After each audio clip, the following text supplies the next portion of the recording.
Assalamualaikum, jumpa lagi dengan saya di channel M Jaya.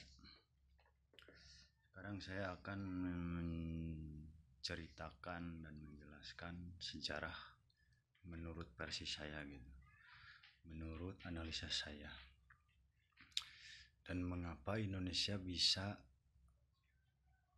hadir bangsa-bangsa, dari mana gitu kan, awal mulanya Indonesia ini kok bisa terdiri dari berbagai bangsa, berbagai bahasa, berbagai jenis kulit gitu kan. Nah, mungkin saya akan jelaskan dari awal, dari masa ke masa ya. Itu kan diceritakan di Quran dalam surat Saba. Kami tenggelamkan kerajaan Baka yang di kiri dan kanannya dipenuhi buah-buahan dan rerumputan. Ya, kami tenggelamkan itu di masa mana itu? Ya mungkin di masa Nabi Nuh. Ada dijelaskan juga, kami tenggelamkan berbagai bangsa-bangsa yang tidak taat kepada kamu. Berarti udah ada peringatan itu, udah ada kitab, udah ada wahyu itu turun ke para nabi, termasuk nabi, mungkin Nabi Idris. Makanya Nabi Idris juga agamanya Islam kan, karena udah turun, cuman kitabnya kitab apa saya nggak tahu. Jadi setelah saya jelaskan sejarahnya, bisa dipastikan bahwa ke Indonesia itu tidak ada yang menjajah, termasuk India, Belanda itu nggak menjajah. Kan tetapi dia datang di masa kekosongan, karena kerajaan Majapahit, Mataram, Brawijaya gitu kan, pokoknya raja-raja besar yang berjaya lah di Indonesia, kayak kerajaan Siliwangi, Pajajaran, Galuh, itu berjaya di masa Nabi Nuh. Nah, berhubung ada bencana besar zaman Nabi Nuh, tenggelamlah semuanya. Logikanya dari mana gitu kan? Kenapa saya bilang Belanda kesini dan India bukan menjajah, tapi mereka datang di masa kekosongan? Karena banyak bukti, kayak istana-istana besar, candi-candi gitu kan, tertimbun tanah, tenggelam, terkubur dalam, kayak Candi Dieng gitu kan, terus Gunung Candi Padang gitu, tertimbun. Masa iya gitu kan Belanda kesini nimbunin Candi Borobudur, India Belanda nimbunin Candi Prambanan gitu, nggak mungkin. Terus perahu-perahu air langga gitu kan zaman Majapahit tertimbun dalam, baru diketemukan, itu kan nggak mungkin, nggak masuk akal gitu kan. Jelas berarti di masa kekosongan mereka datangnya. Nah, kenapa bisa di masa kekosongan mereka datang?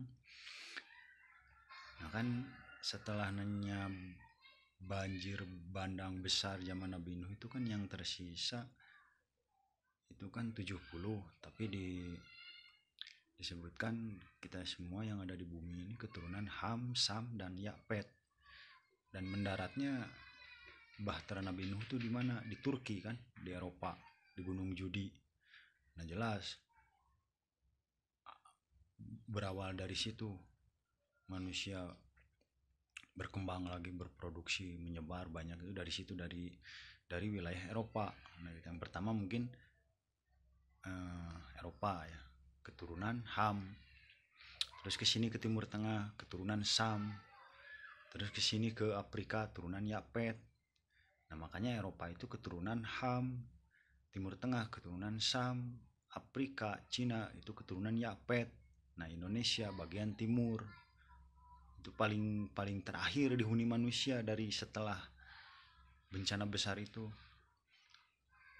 Maka dipastikan yang datang ke sini bukan hanya keturunan dari Ham dan Sam dan Yapet,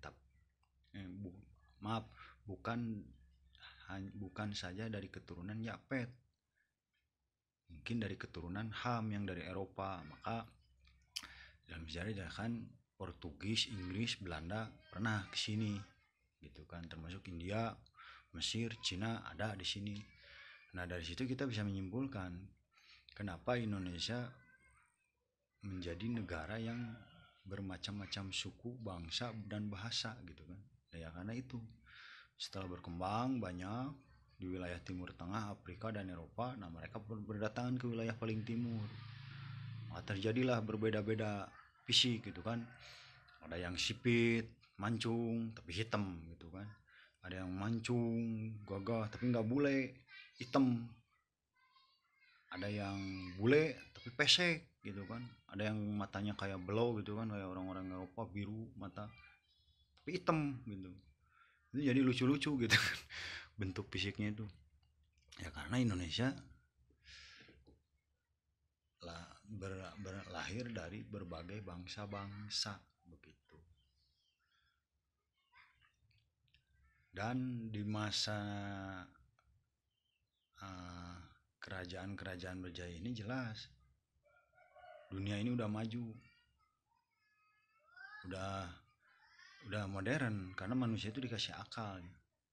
Tidak ada zaman batu itu, tidak ada, karena dari Adam, Idris, Nuh itu jaraknya diutusnya para nabi itu ribuan tahun, ada yang ratusan tahun ada. Nah Adam, Idris, nah Idris itu punya guru, Nabi Idris itu Nabi Sis, anak paling bontot, anak paling terakhir Nabi Adam, Nabi Sis itu kan. Nah bergurulah Nabi Idris ke Nabi Sis. Nah makanya biasanya murid itu lebih pintar daripada gurunya. Sebenarnya guru ilmuwan itu, pengetahuan itu Nabi Sis. Nah muridnya Nabi Idris. Nah Nabi Idris lebih pintar lagi ini. Nah akhirnya dijulukilah Nabi Idris ini bapak ilmuwan, bapak teknologi. Jadi mesin segala macam udah ditemukan itu zaman itu. Matematika, fisika, biologi, kimia udah ditemukan itu. Jadi udah modern. Nah di masa itulah, masa Nabi Idris ke Nabi Nuh itu udah lahir kita itu kerajaan ini. Karena usia dari Nabi Adam ke Nabi Nuh itu, manusia tinggal di bumi itu dari ribuan tahun. Mungkin adalah 5.000 4.000 tahun lah. Kalau 4.000 5.000 tahun ya udah modern, udah maju itu peradaban. Karena nabi itu diutus kan jelas, ada yang ribuan tahun itu, ada yang ribuan tahun, ada yang 1.000 tahun sekali, ada yang 100 tahun sekali, ada yang 500 tahun sekali. Cuma nabi-nabi yang disebutkan ini kan yang tokoh-tokohnya gitu, yang utama-utamanya yang wajib diketahui gitu kan. Otomatis yang wajib diketahui ini Nabi Adam, Idris, Nuh itu kan jaraknya itu nggak mungkin dekat, itu jauh itu. Nah sampai ke banjir bandang, dihancurkannya bangsa-bangsa yang tidak beriman dan bertakwa itu. Nah, setelah situ baru berkembang biak lagi. Nah pada kesini ke Indonesia di masa kekosongan itu, maka lahirlah berbagai bangsa, berbagai suku, berbagai jenis kulit gitu kan, bermacam-macam fisiknya, rambut juga. Ada yang pirang, di Indonesia itu ada yang pirang, ada yang bule, kayak keturunan Bugis di Sulawesi. Ada yang hitam-hitam banget gitu kan, kayak Irian. Sunda juga, Sunda Jawa itu ada yang hitam, asli keturunan Sunda hitam banget ada. Keturunan Sunda ada juga yang sipit gitu, kayak Jepang ada. Ya karena memang dari awalnya itu udah terbentuk seperti itu Indonesia itu. Nah mungkin dari saya segitu dulu.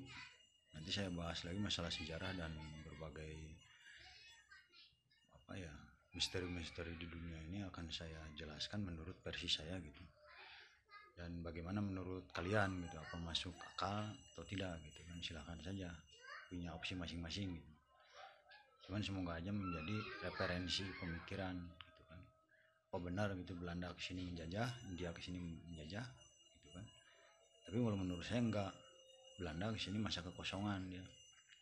Karena nggak mungkin Belanda kesini gabut gitu kan, mau nimbun Borobudur, nimbun istana Pajajaran, istana Galuh ditimbun gitu kan, termasuk Bahtera gitu kan, Bahtera apa ya, bukan Bahtera, perahu air langga Tarumanegara itu kan tertimbun, terus ketemu, terus peralatan musik di dalam tanah ketemu. Nggak mungkin Belanda, karena kan peralatan musik juga zaman dulu bukan tembaga biasa, tapi tembaga bercampur emas. Nggak mungkin Belanda menimbun alat-alat kayak goong gitu, alat-alat musik yang ada mahir ditimbun gitu kan. Wah gabut itu